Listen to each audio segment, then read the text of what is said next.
بيني وبينك يا سيدتي.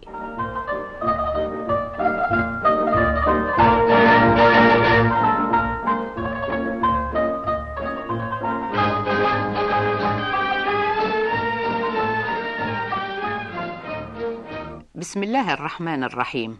أختي المستمعة، أحييك وأبدأ معك حديثا ممتدا نحاول من خلاله ومن خلال مناقشاتنا معا وطرح مشاكلنا داخل بيوتنا ومع أزواجنا وأولادنا، نحاول أن نجد حلولا بسيطة ميسرة لنجعل من بيوتنا واحة خضراء وشجرة وارفة الظلال.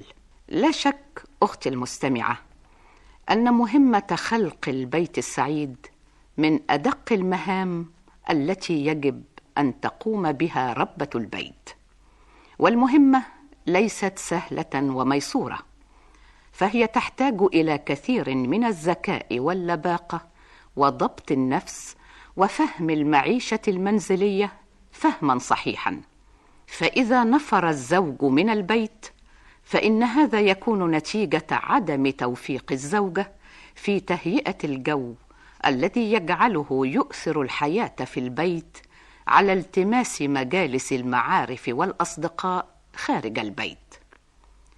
ولكن هذا ينطبق على الرجال كما ينطبق على النساء، لأن البيت الهانئ السعيد إنما هو ثمرة الجهود المشتركة بين الزوجين، والوفاق الروحي والتفاهم إنما يتحققان إذا قام الزواج على أساس من الوعي المشترك والتعاون المشبع بالعطف، وأيضا إذا كانت الحياة اليومية بين الزوجين تسير على مبادئ الحب والاحترام المتبادل والتضحية والصبر. والعمل لهذا الوفاق هو تبعة تقع على كل من الزوجين، ولا يمكن أن يتحقق إلا بمجهودهما المشترك.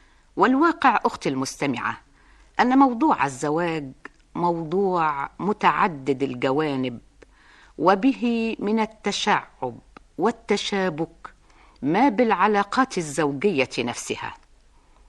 ولكن مما لا شك فيه أن السعادة الزوجية تتألف من العلاقات المشتبكة بين شخصين، يجب على كل منهما أن يوائم بينه وبين الآخر وبينه وبين المجتمع.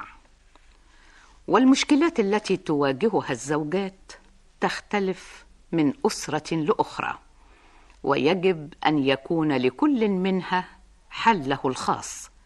ثم يجب أن نذكر أنه ليس هناك قاعدة سحرية يمكن أن نسير عليها ونحقق بها الوفاق بين الزوجين. وقليل من الناس من يدرك أن السعادة الزوجية إنما تبنى في بطء وعلى مهل، وتكون ثمرة التضحية والجهد معا.